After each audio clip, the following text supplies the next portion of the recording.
Hello everyone, welcome to Saroj Mishra's YouTube channel. मेरे YouTube channel पर आप सभी का बहुत बहुत स्वागत है। 5000 परमानेंट वैकेंसीज गवर्नमेंट टीचर्स की, सरकारी शिक्षक की परमानेंट वैकेंसीज 5000 से भी ज्यादा। ऑनलाइन एप्लीकेशन पोर्टल शुरू हो चुका है, आवेदन कर सकते हैं। ऑल ओवर इंडिया से या सभी राज्यों से, सभी यूनियन टेरिटरी से कैंडिडेट जो इंटरेस्टेड होंगे, एलिजिबल होंगे, अप्लाई कर सकते हैं।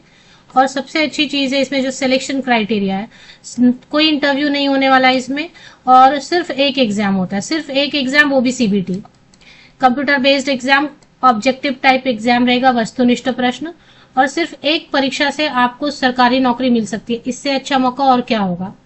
तो चलिए बाकी डिटेल आगे वीडियो में चेक कर लेते हैं। 9 अक्टूबर 2025, 9 अक्टूबर 2025 से ऑनलाइन एप्लीकेशन पोर्टल जारी हो गई है।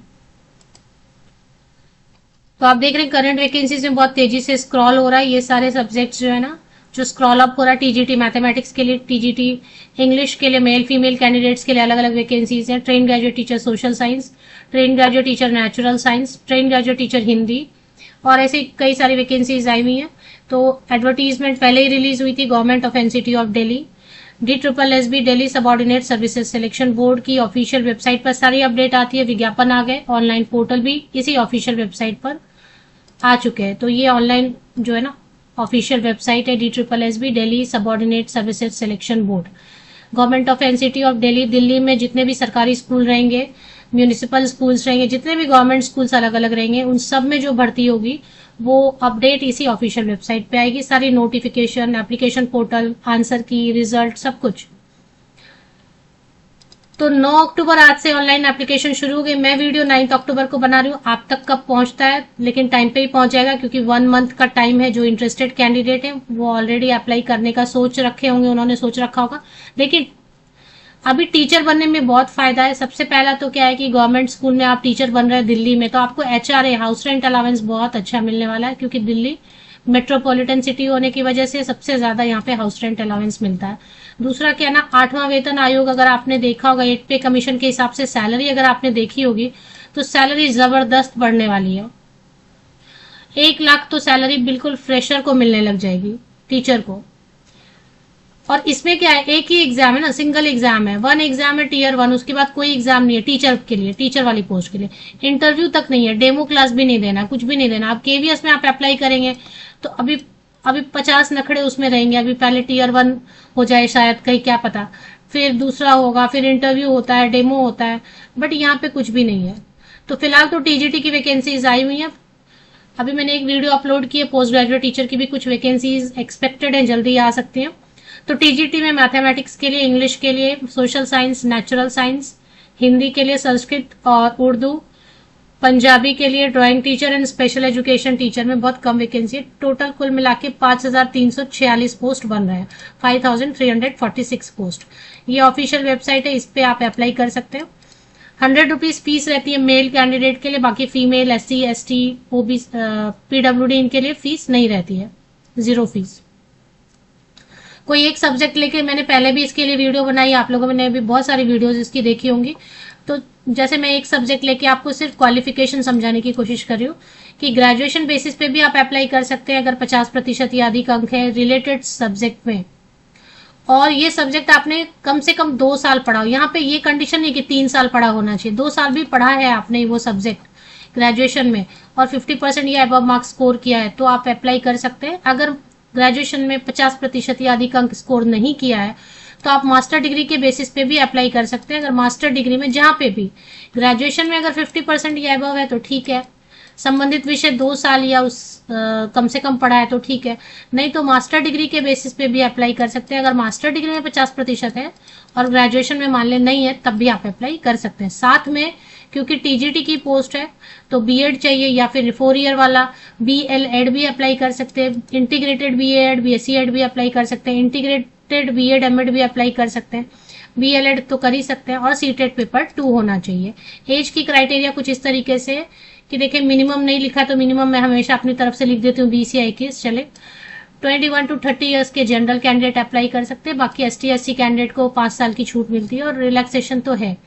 यहाँ पे एक प्रॉब्लम ये है कि अगर ST SC कहीं के भी रहेंगे तो वो ST SC में काउंट होंगे, लेकिन ओबीसी जो है ना, सिर्फ दिल्ली वाले ओबीसी कैंडिडेट को रिजर्वेशन का बेनिफिट मिलता है।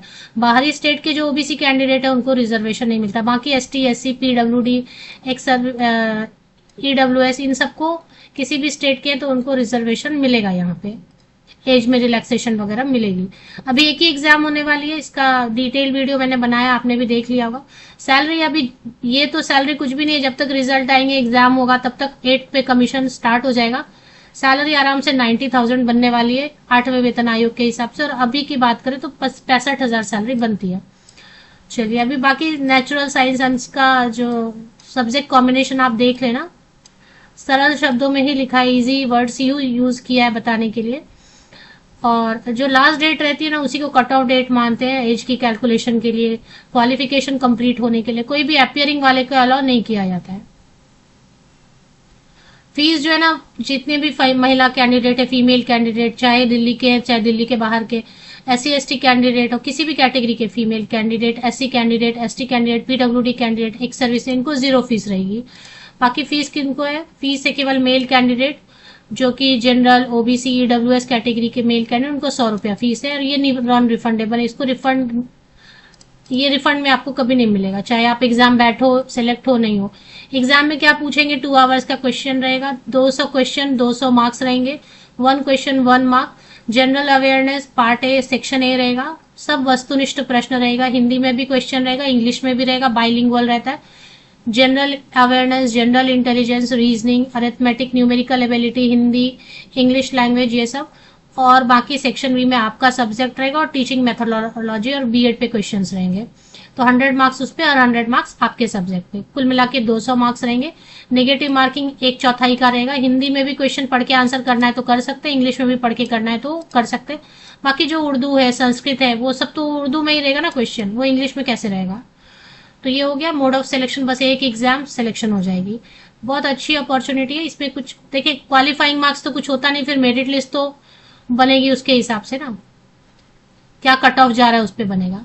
तो दिल्ली के ओबीसी जो है ना, उनको ओबीसी में काउंट करेंगे, बाकी ओबीसी जो है ना जनरल में अप्लाई करेंगे। तो अब इस तरीके से एससी एसटी कहीं के भी दूसरे स्टेट, दूसरे यूनियन टेरिटरी के, उनको भी एससी एसटी काउंट करेंगे। तो 5 साल की छूट है, तो 35 साल तक के, 21 से 35 साल तक के एससी एसटी कैंडिडेट अप्लाई कर सकते हैं। 21 से 33 ईयर्स तक के दिल्ली ओबीसी कैंडिडेट अप्लाई कर सकते हैं। पीडब्ल्यूडी कैंडिडेट है तो 21 से 40 साल तक के कैंडिडेट अप्लाई कर सकते हैं। बाकी और भी रिजर्वेशन वगैरह। तो अभी आपको ऑफिशियल वेबसाइट पे चले आना है, थोड़ा नीचे DSSB की ऑफिशियल वेबसाइट की लिंक आपको मेरे इसी यूट्यूब वीडियो के डिस्क्रिप्शन बॉक्स में मिल जाएगी। थोड़ा नीचे आप स्क्रॉल डाउन करेंगे तो ये वैकेंसी नोटिस यहाँ पे हो रहा है डिस्प्ले 3 अगस्त की डेट से। और एप्लीकेशन जो करना चाहते हैं वो थोड़ा और नीचे स्क्रॉल डाउन करेंगे, ये देखें अप्लाई ऑनलाइन आपको दिख रहा है ऑप्शन, अप्लाई ऑनलाइन, इस पर आप क्लिक करेंगे तो पोर्टल पे चले जाते हैं। पोर्टल पे आपको रजिस्टर करना होता है, ये पोर्टल आ गया। तो इसमें जो करंट वैकेंसीज है वो डिस्प्ले हो रही होती है। यहाँ पे click here for new registration करेंगे आप, और रजिस्ट्रेशन के वक्त जो भी आपने पासवर्ड वगैरह सेट किया होता है उसको ठीक से रखना है।